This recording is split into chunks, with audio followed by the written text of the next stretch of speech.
Welcome to Dr. Jeffrey Roth's Looking Good and Feeling Great podcast, live from Las Vegas, with his co-host, Darrell Craig Harris.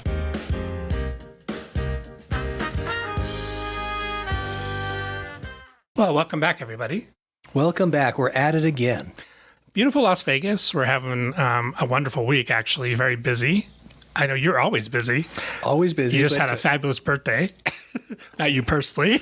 Yes. So, yeah, our birthdays are kind of close to each other. And it's one of those things, especially, anybody who's a parent or whatever else, knows you show up with the little one and to, grandma and grandpa's house, and they look really right straight past you like you're invisible to, oh, that's great. Where's the little one? Oh, okay, well, yeah. So that's kind of how that goes. So, yeah, we just did the whole birthday party thing. And, it's a little different nowadays. It used to be, nothing, or it used to be like a clown or a magician, and now it's completely off the hook. It's expanded a bit. It's bananas. My wife is a genius at these sort of things, and she astounds me every time she plans one of these, and I just keep shaking my head. So, but we're back. We're doing our thing, and today we're talking a little bit about trauma, trauma-rama.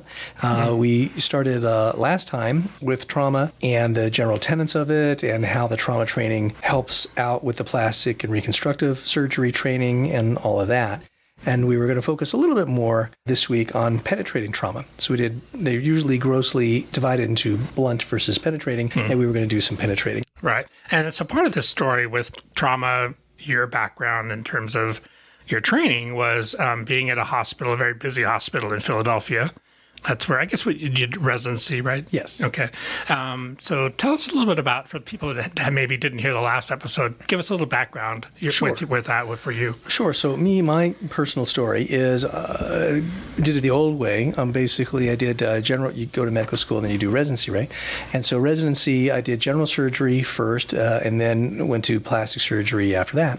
So 7 years of general surgery in Philadelphia, 2 years of plastics at UCSF, and then a year of microsurgery and hand surgery at USC LA County. And so in all those big cities, they all have a very busy trauma service and a big catchment area and all that. So we got to see a lot. And it's terrific training. It'll keep you up all night. But it's terrific training because really it's kind of a pop quiz that we talked about. In as much as you really have to know the anatomy, you have to know the physiology of what functions where, and then no two injuries are really, really the same. Some are very, very familiar, and I've seen this. I've done 12 of these so far this quarter, et cetera. But you always have to be aware of the one that's a little bit different. And you're dealing with children, you're dealing with elderly, yes. You're dealing with... So that's the thing with trauma, a leading cause of morbidity and mortality, especially in young folks. And different age ranges have different trauma profiles. For example, younger kids, falls mostly, burns. Kids, toddlers are very head heavy. And so they tend to smack their head or hit their head because coffee tables tumble. Right. Yeah, so they'll tumble and they'll hit their head first. And then again, as a trauma surgeon, you have to rule out intracerebral stuff or fractures or that sort of thing. As a plastic surgeon, again, fractures and then soft tissue management as well. And we get called on a lot of that, especially it seems like Sunday night at about 7:30 is usually it's always at usually night. usually when that happens. Right. And it you get the phone call. Hey Jeff, usually from another doc. Hey Jeff, what are you doing? Oh, nothing. Why? It says, well, Timmy ran into the coffee table and. So that happens. So the two things that'll keep you up early at night as a plastic and reconstructive surgeon are face and hand. Facial trauma, fractures, hand, unless you're doing a lot of reconstructive surgery and then you're doing free flaps, and those will keep you up all night and all that stuff. So it just kind of depends on your demographic. And then the old folks trauma, you have to be careful. Other injuries, for example, if they have a car accident, et cetera, they may have a little broken rib. Now, 22-year-old athlete, that shouldn't be a big problem. And an 82-year-old guy, that could be a big problem because it hurts, right? And so they start to splint, meaning they don't breathe as much around it. They don't breathe so well. Sure. And that's the area where they get pneumonias. And so especially in the older population, you have to really make sure they deep breathe and cough, et cetera, and try to keep some of the secondary sequelae away from them.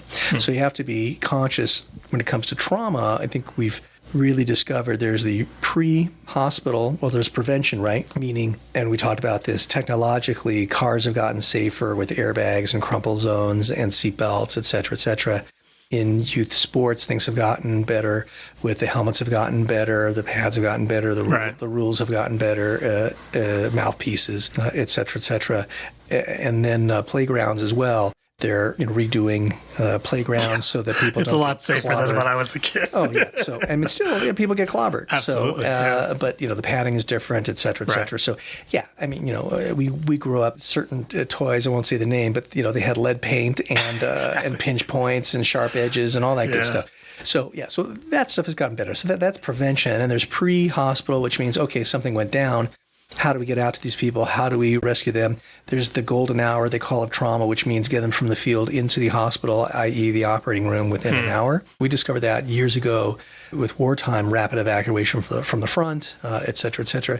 The other thing is pre-hospital, keep them warm, because usually they wind up back east and stuff. They can get really cold. Yeah, not even to the point of hypothermia, but when they come in cold, they come in coagulopathic. In other words, they don't clot really well. It's hard to stop somebody bleeding when they're bleeding from everywhere. Right. And so you want that on your side as well. So those are all things that we've kind of discovered over the years. And then once they hit the hospital, okay, now we have a whole bunch of technology and algorithms that we can use. Yeah, it's really keeping them alive in the first moments. And then always thinking forward, like, okay, well, how's this going to affect them down the line? And then post-op, again, continuing to monitor. And then once they're kind of on their feet again is, okay, prevention. Okay, well, how do they get into this system? Oh, he's a homeless guy. Can we find a home for him? Oh, whatever psychosocial thing that they may have. And so that's all part. People think of trauma, they think of MASH or they think of we were talking about that. They kind of have in their mind, they're thinking of TV shows that they watch. And that's the fun part, and it's the resuscitations, and those are kind of cool, and you get your blood, everybody's blood pressure up and heart rate up and stuff. And that's awesome, and you can save lives, and that's cool. But then there's, again, pre and post is kind of where a lot of the academic thinking has come up with really some good measures to get really good outcomes. Right. Yeah. And I mean, elderly folks in particular, I know my grandmother fell and broke her hip, and that's a major injury for somebody that's in their 80s or, well, and even if you're young. And that may be life-altering. I mean, thankfully now, depending on what condition they're in, right? If they were, on 16 drugs coming in, et cetera, and they're, and poor protoplasm, that's one thing. But two is that can be a really life-altering thing, because if they have a fracture and it may or may not heal well, or I can't be as mobile as I can, that's a big deal. And then sometimes that really kind of starts a spiral of, I'm not mobile, therefore I can't really take care of myself, therefore I'm not taking the medicines I'm supposed to, I don't get out to where I'm supposed to be. So it can be a very important topic. A big deal. And a lot of folks that are older and have been just get along just fine, they have some sort of traumatic injury, and again, which you can get through when you're 26, but much more difficult at that end of the spectrum. Sure. So when you're going to medical school and you're going to be doing a residency in that kind of environment, I mean, do you get a choice? Do they tell you, like, give you an option of where you're going to do your residency, or do you pick trauma unit, or how does that? What's the dynamic of that? Well, in medical school, they try to expose you to as much as you can. Sure. So when first and second year is basically the book years, the didactics. Although now when they're getting more and more of these students into the clinical arena earlier, which one surprises me, and two, it's kind of cool because they really you can kind of energize them a little bit. Right, and you can kind of sort out who's going to be. Well, yeah, that usually comes the third and fourth year, and the third and fourth year is you run around. And they give you a little women sampler of everything, right? So back in the day, they did, 12 weeks of surgery and 12 weeks of internal medicine and 8 weeks of OBGYN and 8 weeks of another elective. And so they try to give you a wide breadth and depth of that. And of surgery, then they try to mix it up. There's general surgery, which is biliary tract and the liver and the spleen and the GI tract, et cetera, but also thoracic surgery. Also, there's neurosurgery, there's cardiothoracic surgery, and then surgery, of course, especially at night, everybody gets exposed to trauma, the trauma surgery, both blunt and penetrating, and then the ICU, et cetera. So you get kind of a thinking of, I like that, I don't like that so much. But even in your fourth year where you kind of go around again or do some more electives in such things, for example, if you want to be a trauma surgeon, you say, gosh, I want to be a trauma surgeon. Let me go to some really really, really busy, places. Right. Now, if you're at a busy place, you probably don't need that. If you're at a kind of less busy place, let me go to, Michigan or USC. Chicago. Or sure. Yeah, Cook County or, Parkland when it was around. Right. And it's still around. A Charity when it was around, something along those lines, and really kind of rock and roll and kind of see how things go. So you usually that's in your fourth year, you're able to kind of do that.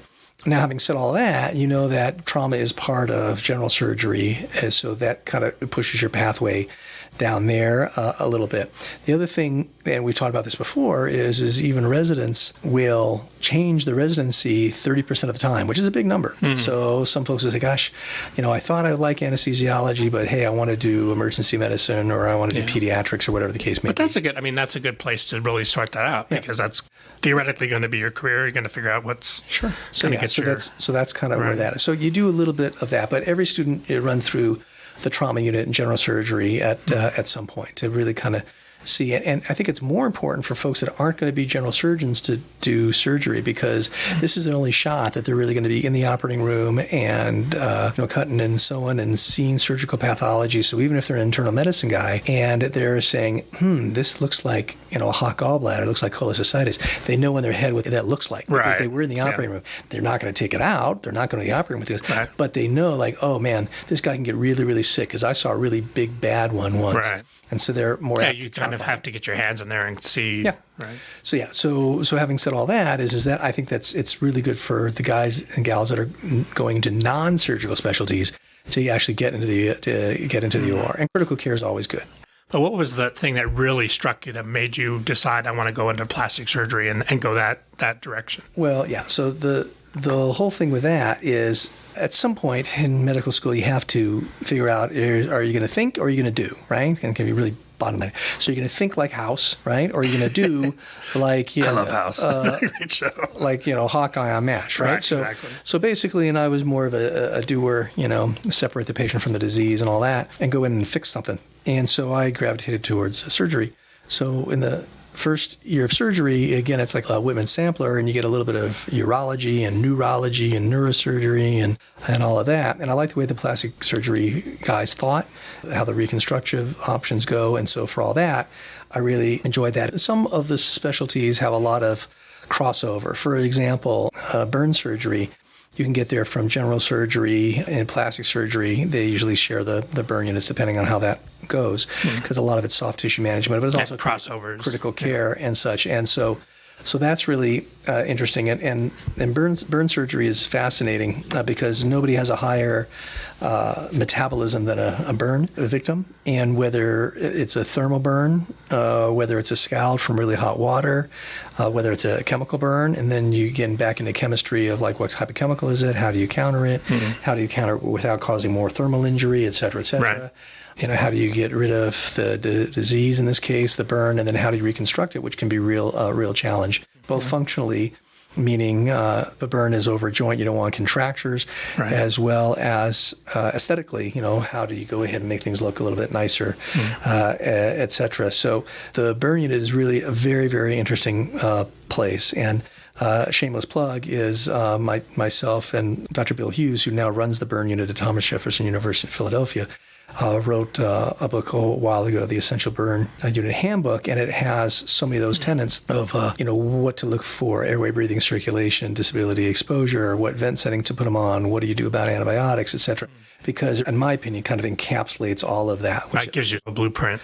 Yeah, which is really kind of all fascinating. The other thing that crosses over is hand surgery, where general surgeons, plastic surgeons, and orthopedic surgeons all can do hand surgery. And some get more training than others, et cetera, et cetera. But especially the orthopedic and hand guys and gals, they get a ton of hand going through. And so they're very capable. I went and did a little bit more because why not? And I did a hand fellowship, which was terrific, hand and microsurgery fellowship. But in hand surgery, you see, fractures, you see degloving injuries which is where, basically, for example, it's one of the reasons why I don't wear rings because I've seen too much. Is especially. What'll happen is a roofer, contract guy, who'll go ahead and slip and he'll have a ring on, and then the nail will go ahead and get underneath the ring and just kind of take the soft tissue off with it. We've also seen cowboys that the thumb went ahead and came off because the thumb was wrapped around the rope and the horse took off and then the thing went off with it. That's where like degloving meets amputation and replantation. So what happens sometimes with saw injuries or other types of injuries that you'll separate the digit from the rest of the hand. And so in that case... It's a pretty common injury in construction. And that kind of, so you got to be super duper careful. And so with that, the whole idea is to put it in try to put it in a little Glad bag and then put the Glad bag on ice and then bring it to... And get straight to the hospital. ASAP. ASAP. And those usually work out pretty well. It just kind of depends on the patient, and then the rehab is, of course, really big with that. So those are all part of and parcel of the trauma thing. And again, getting back to the trauma, I think that kind of common sense approach or algorithmic approach helps you in whatever area in medicine. So, and then by common approach, you come across something, or some guy walks into the office and he's got an arrow sticking out of his chest, or a knife sticking out of his chest, and these things happen. Rule 1 is don't take it out. Okay. Right, because your first reaction is you want to... I'll fix it. I'll fix this. It'll be fine until it's not. Might be a lot worse when you pull it out. Right. So one of the general tenets is proximal and distal control of blood supply. And so you want to be able to, because you pull that out, and that was the only thing that was, stopping the leak. Yep. That's no bueno. And so now you're welling up, and now you can't see. And, if you're in your office, you don't have suction, the right retractors and airway management and all that sort of stuff. So, so rule 1 is don't take that out. So that's good to talk about, though, because people, like you said, they see the knife, they want to pull it out, but that might be actually what's at the moment saving them. Right. So don't do that. So the kind of common things. Again, don't give people food and water. You know what I mean? That's before you get them to the hospital, because they may have to go quick, like a buddy to the operating room, that sort of thing. But penetrating trauma we were talking about it can be anything. It can be shrapnel, it can be glass, it can be bullets, it can be arrows, it can be road rash, it can be lug nuts. I mean, we've seen it all as far as what can come flying at you. And the other thing which is interesting is we learn, unfortunately, we have to learn about ballistics. Right, related to gunshots, and there's a lot of, unfortunately, a lot of that. So especially where we train. And then now here in Las Vegas, it's interesting because they have the Air Force surgeons. They come and they rotate on the trauma service here at UMC, UNLV School. Right, because we have Nellis Air Force Base, which is a huge base. Huge. And they love cross-pollinating because they're both really great programs, in as much as we're I think the 4th busiest trauma center in the United States, just because we have lots of volume. Yeah, UMC, I think, is... Yeah, so they're busy. But bullets. So bullets are interesting because they move. They have yaw, they have pitch. If you ever seen a knuckleball, come in, there's a move. And they expand once they enter. They do funny things. Right. And they ricochet, and so they might hit a rib and then flip to somewhere and flip somewhere else. So when you open up, you're like, well, wait a minute, the entry and exit wound is here, but wait a minute, he's damaged all the way over there, which can happen. The other thing is not to call entry and exit wounds if you can, because the lawyers will say, well, wait a minute, the doctor said it was an exit wound and my client was in front of him, so we couldn't have shot him. Right. So basically you describe the wound and then it's interesting. You don't have to make that determination. But ballistics. So the other thing that is really interesting and it fascinates, I guess, sort of, or they pretend they're fascinated, the medical students is the difference between how big a caliber something is and the damage you can do. For example, the kinetic energy is, and I'm sure I'm getting this wrong, somebody will go ahead and correct me, but kinetic energy is 1/2 times mass times velocity squared. So velocity is the key, right? So in other words, if I have a cannonball, right, a cannonball or a bowling ball, and I drop it on your toe, okay? Right. I may break your toe, you're really going to be mad at me and stuff like that, but I'm not going to kill you. It's going to hurt. Right? I'm not going to kill you. Right. But if I take something it's a 22 caliber bullet, something about the size of a pea, okay, and I put a big charge behind it, and it's going really fast, has a really high muscle velocity, and it comes causes a lot of damage. That'll kill you. Right. Okay, so the cannonball won't kill you, but the itty bitty thing looks like a pea can, and that's all about velocity and how much energy goes through something as small as that. So now with energy, because you were hitting on this, and it's on YouTube. I don't have it, but they've done these things that are really cool. They have these like big blocks of Jello, okay, kind of thing. Ballistic gel. Yeah, they fire through it, and you can actually see the thing that I'm getting at is the cavitation. So the energy now gets dispersed, and the Jello kind of expands, and then it contracts, okay? And that's where you get secondary damage on the inside to things like liver and spleen and GI tract and pancreas and all that kind of stuff. So it may not even be the actual bullet itself, that little 22, but the cavitation that kind of goes through it. And we see that also in extremities and all that, and that's where we plastic surgeons get called upon to do that more. Sure, we do a lot of the reconstructive if the wound falls apart or something like that, but sometimes, especially in extremities, you'll get this stuff called compartment syndrome, where it swells up so much inside compartments that you have to release it, and then you have wounds that you got to deal with, et cetera, et cetera. So that's the part that people sometimes don't understand about ballistics, and that's why we have to unfortunately learn about it, because it's not just the itty bitty 22 going.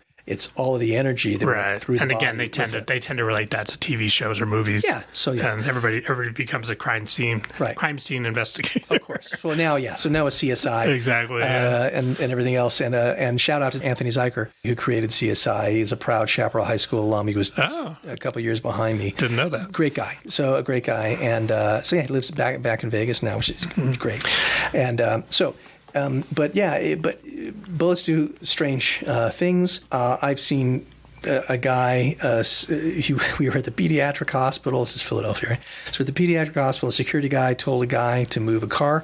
Guy went ahead, pulled a gun out, and shot him. Okay, so it's, So, but the bullet, strange thing, went under his skin, skidded around, and went out. Didn't go inside his body. Very strange. He was a very lucky man. Super lucky guy. We had another guy, big bad dude, and he got shot in the neck a couple times. And I look over and I say, and he's looking at me like nothing. And he's going to the store. And I'm like, what? And I'm picking out shrapnel in the ER from his. I'm like, okay, so we'll go to the operating room. We got to do this and everything else like that. He says, but. I said, who shot you? And he says, oh, he did. And he pointed to the cop, who was, and I'm like, you shoot him? He's like, yeah. With what? He says, my 38, because back then they all, wow. And he's like, my 38. I was like, oh, yeah, I shot him about 5 times. And he's like, what? And he says, how far were you away? He says, I was about 12 feet from here to there. Just like, so, yeah. And so That's where the guardian angels come into something. And so, yeah. So that was that. And then, and then there's some, and then, some guys, they kind of have a sense of humor about it. But I remember one guy, really, really interesting cat. He came in, gunshot wound in the abdomen, and he looks at me and he says, okay, doc. He says, what gauge is it? Was it a 9? Was it a 38? Was it 44? I'm like, well, you really don't know because it depends on how far away you were. He says, oh, come on, doc. You see 1,000 of these. What is it? And he says, what did they get me with? I'm like, it looks like a 22. And or 25 actually, and he was mad. He said, somebody got me with a toy gun. And I'm like, well, it's enough. We're going to the operating room. Right? And so we went to the operating room, and sure enough, and went through a couple of things. It was a bowel, and we got to sew him up and all that sort of stuff.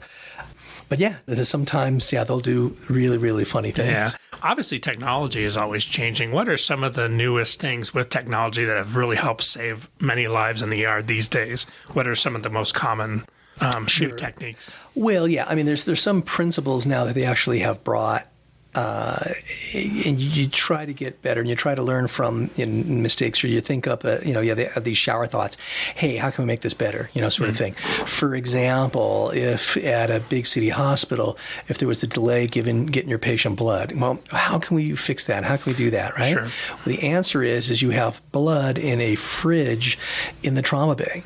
So instead of in the blood bank or whatever, you have designated, and that's not as easy as it seems, right? Because with blood, as anybody knows, nowadays, first of all, they really don't give it out much at all. If they'll let you go down anemic really far. But 1, 2 is, and then you have to sign it in. You have to make sure it cross matches. You have to. It's like a big deal. You don't just give blood.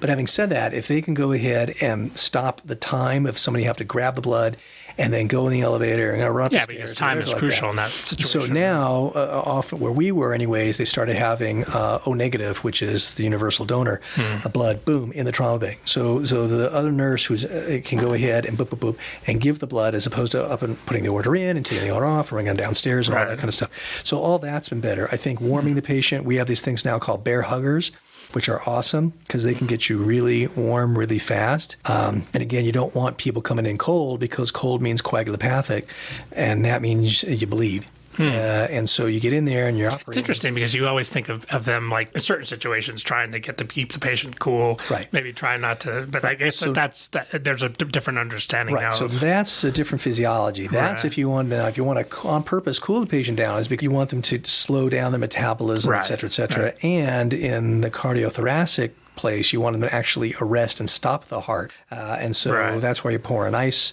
over the heart. That comes back to the TV, TV versus all that kind of good stuff. So, So having said that, again, it depends upon what you really sort of what the goal is to do. Right? So now having said all that, yes, now they have better chemicals to stop bleeding or to fight clots, et cetera, et cetera. They have better scanning modalities, whether it's CT scan, whether it's MRI, the handheld ultrasounds. The ER guys love these ultrasound things, so they can kind of see just with a handheld ultrasound right there in the trauma bay if you have any blood in your abdomen and that sort of thing. So that's come a long way. I think ultrasound also helps in finding vessels, and especially it can be difficult in folks that come in.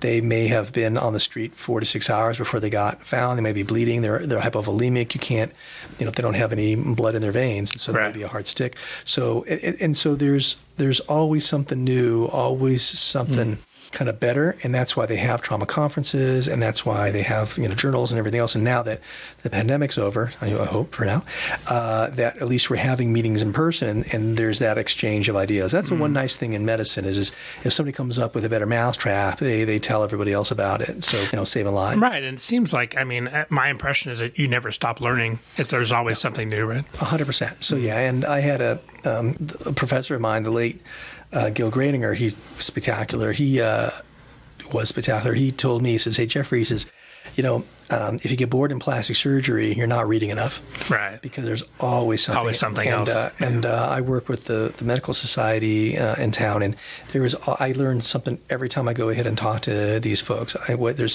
something new in OBGYN, there's something new in maternal-fetal medicine, there's something new in internal medicine. It's really amazing. I mean, if somebody 20 years ago, we thought ulcers were all about acid secretion. And so we had all of these different operations to cut out the nerves and blah, blah, medications. Blah, blah. And if somebody says, "Oh no, it's H. pylori, it's an infectious disease problem," you're out of your mind, right? Until the guy who went ahead and said, "Hey, these H. pylori, these bugs, when they infect the GI, they cause ulcers," and everybody thought he was bananas. And so what he did was he gave it to himself. He actually drank some H. pylori, gave himself ulcers, and then drank the antidote and the medicine and all that kind of stuff. And so eventually wound up winning the Nobel Prize.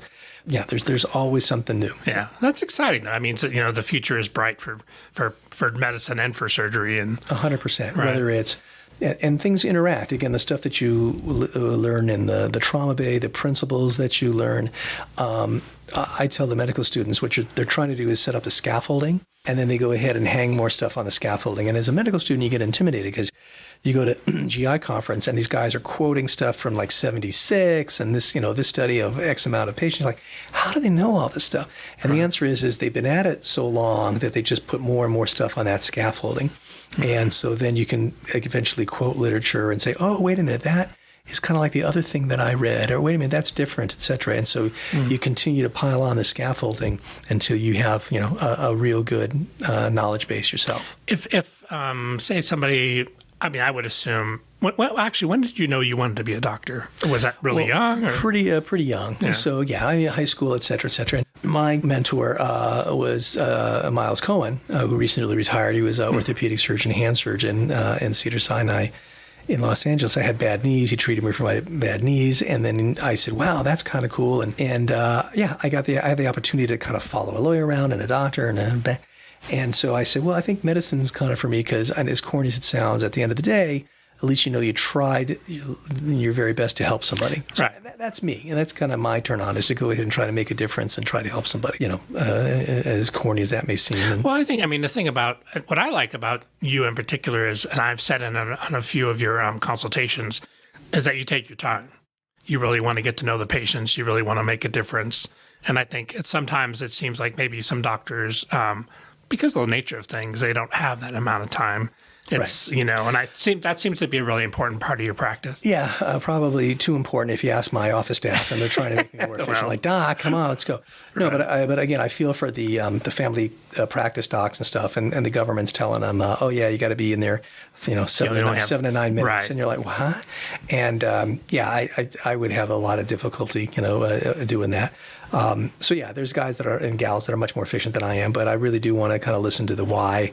And then apply my experience and training to, how can I fix this, or how can I make this better, or how can I improve it, and that sort of thing. Yeah, and if a young student came to you and said, "Hey, I'm thinking about becoming a doctor," what would be your first? Oh, absolutely. I'm sure it's happened, but what would be your advice? Oh, so sure. I think that it's still very much a noble and honorable profession. I think it's an ancient profession. I still think that is the best time in human history to be a doctor, and people shake their head at me, in as much as what we can actually do for the patient. The technology and all of that has never been better as far as that goes. But there's lots more intervening things that are going on in medicine. 51% of doctors are now employees, which is a big deal. So you have responsibility, but you don't have authority like you did to make changes. And so that part makes it challenging. The medicine part, there's always been a challenge, but that's where also the joy is. Right. And so if you, as much as you can, concentrate on that, although you do have to concentrate on keeping the place open and the lights on in the people page. Sure. But the joy is still in the patient to doctor interaction, and actually trying to help somebody else along their path of why ever they came to the doctor's office. Yeah, that's your calling. So I tell the medical students that too. I said, this is a calling, not a job. I Right. said, if you think it's a job, you think you're going to get rich in medicine, get out, go do something else. Because and those folks that, and I've said this 100 times, those folks that love what they do, they're just better at it. So. Right. They go to conferences, they read stuff, they get excited about a new technique, et cetera. But I've seen that with lawyers, and I've seen that with musicians, and I've seen that with actors, and I've seen that with real estate guys, and I've seen that with, if you're passionate about what you do and you like what you do, then you're usually going to be really good at it. Exactly. Yeah, I believe that too as well. How can people find you online, social media, all that stuff? So we're all over the place. Our website is www.jjrothmd.com. And then social media, we're on Instagram and Facebook, Twitter, LinkedIn. And if you have any questions or anything that you want to hear more about, please contact us through any of those methods or on the phone. Our phone number is here in Las Vegas. It's 702-450-0777. We still answer the phone with a human being, and we listen and we write stuff down. So, anything you want to hear about, by all means, give us a shout. Yeah, and on social, you can find us at Las Vegas Plastic Surgery. And also, please like and subscribe our show. It helps us out, and we definitely want to keep bringing you interesting and fun topics to talk about. Sounds fantastic. Awesome. Have a great day, everybody. Thank you so much for joining us. Thank you so much for joining us. For further information, please visit the podcast website link for Dr. Jeffrey Roth. See you next time.